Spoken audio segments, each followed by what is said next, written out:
Winter is here, and students at St. Cloud State are trying to find new ways to keep fit and stay healthy. How long have you been living in Minnesota? I've lived in Minnesota all my life, which is 19 years. What health advice would you give to students who are not used to living here? Dress properly, full-on winter jackets, hats and gloves, and boots are a must. Okay, awesome. How do the winter months affect your health? They don't. I dress properly, so I don't have to worry about it. So, how do you stay healthy during the winter time?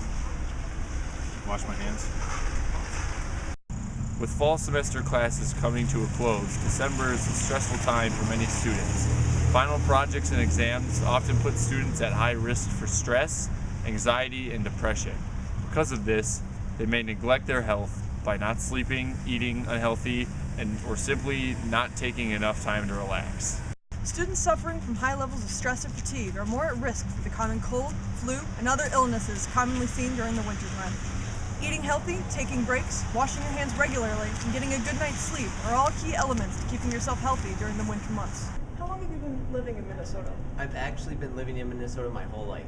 So for students who are not necessarily prepared for the winters in Minnesota, what advice would you give them? I would definitely tell them to buy a warm coat and long socks, and just make sure to wear lots of layers because it's important to stay warm, and I think that's very important to stay healthy. So how do the winter months affect your health?